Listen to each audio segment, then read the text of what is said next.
In 588 before Christ, approximately 75,000 people lived protected behind the most imposing and secure walls of the entire ancient world. These were walls so high and thick that they seemed to touch the sky, and those who lived within them felt untouchable. There were barns filled to the brim, storehouses with reserves of grain and oil capable of sustaining the population for years. Trained guards kept watch day and night, and the people had confidence that God Himself was their protector. But 18 months later, only 10,000 remained alive.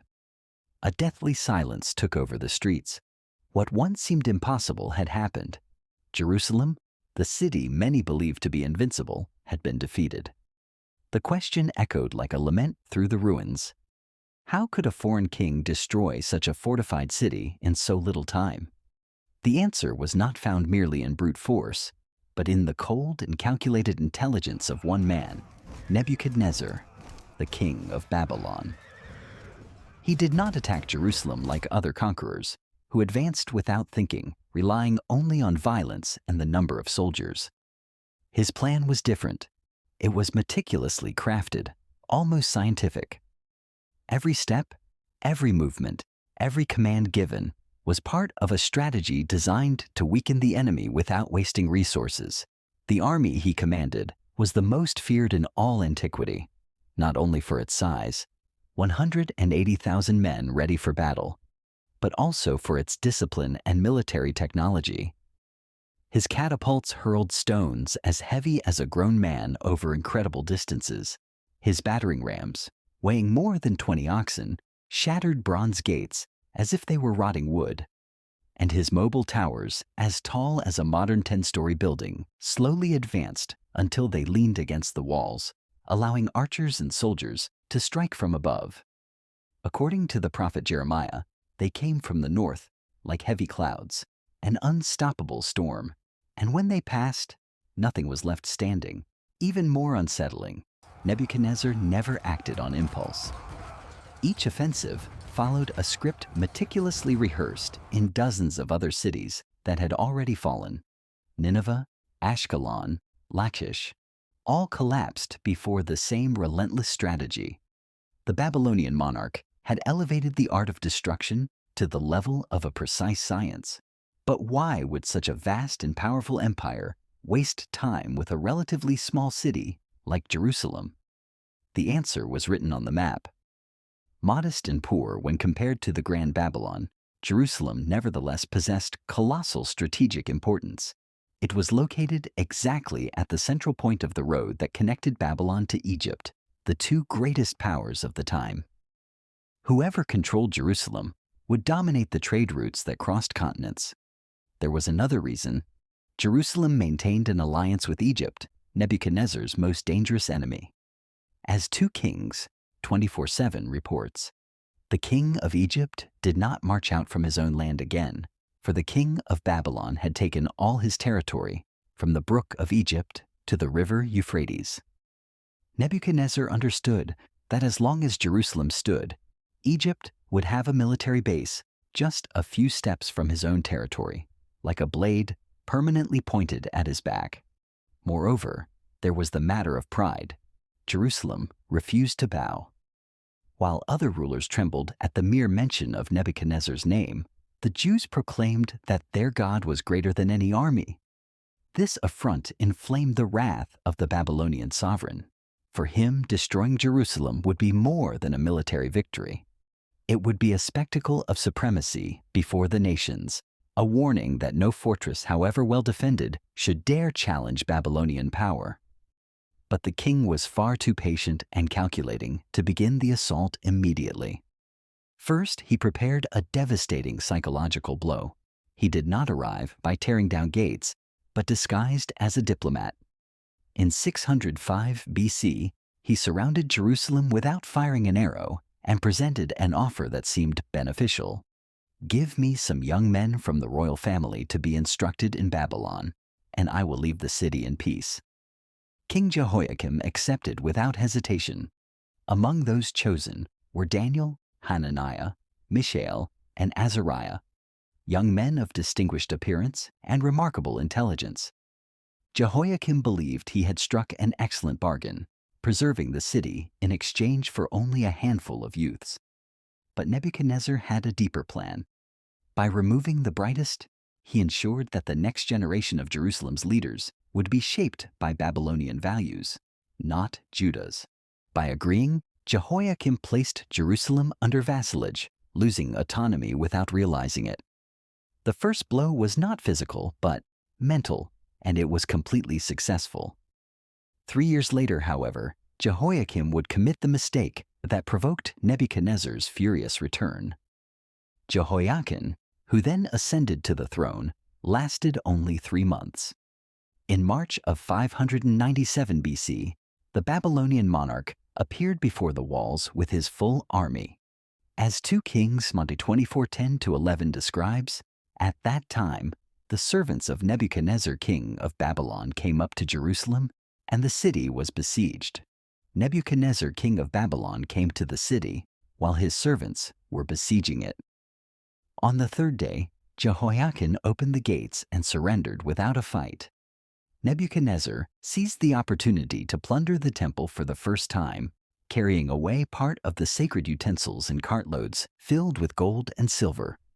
More importantly, he took Jehoiakim alive to Babylon as a symbol of his triumph. Instead of executing him, he employed his favorite tactic, mass deportation.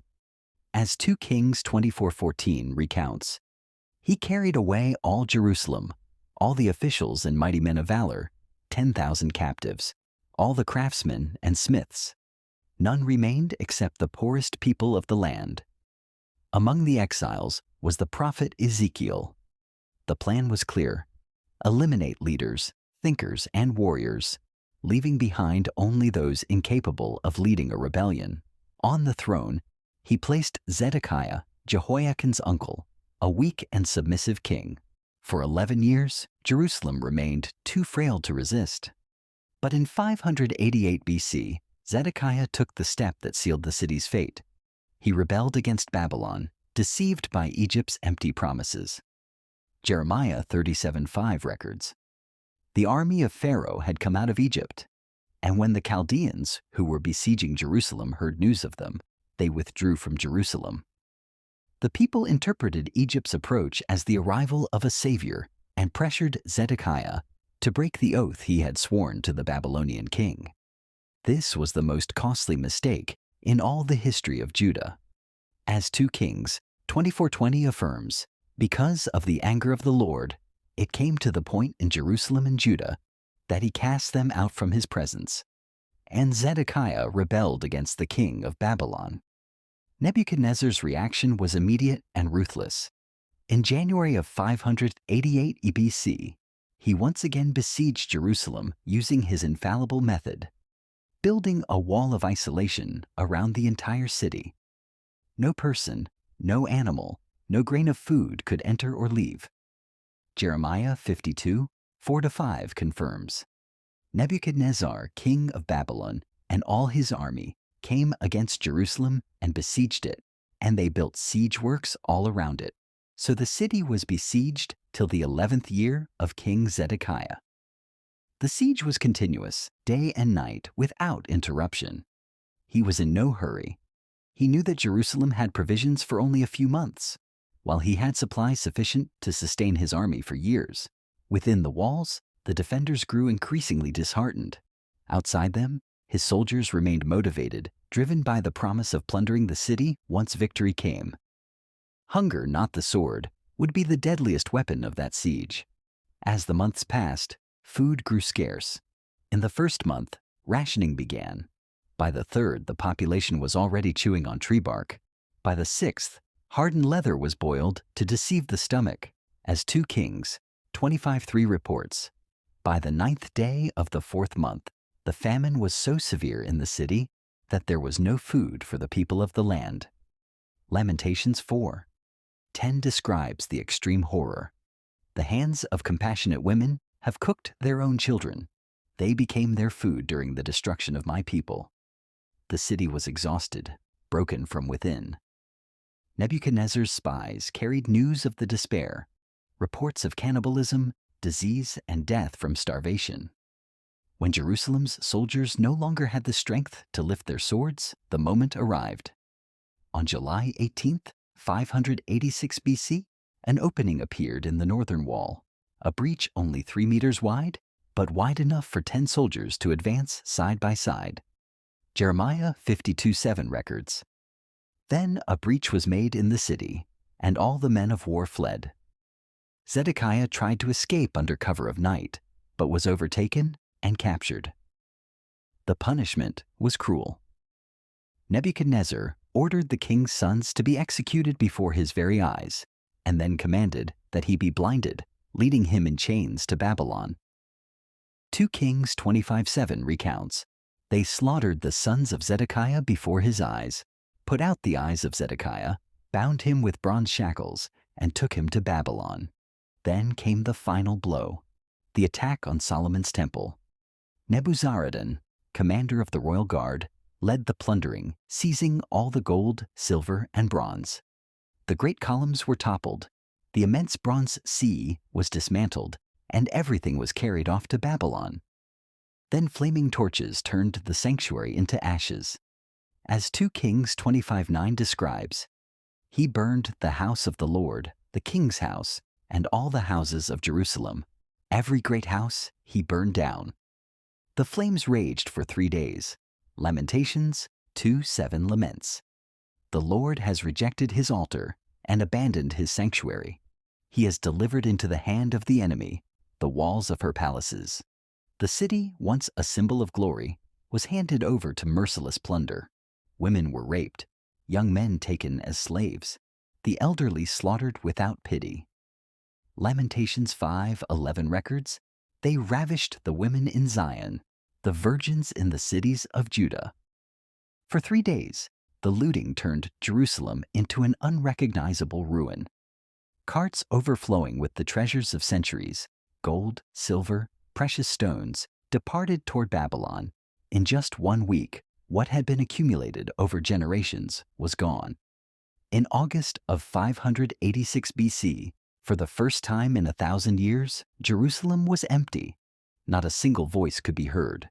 No smoke rose from hearths, nor the laughter of children who once played in the streets. Only smoldering ruins and the mournful sound of the wind cutting through shattered stones remained. Lamentations 1:1 describes, "How deserted lies the city, once so full of people. She who was great among the nations has become like a widow." Nebuchadnezzar's plan had been carried out with precision. Jerusalem had ceased to exist as a city, as a nation, and as a threat.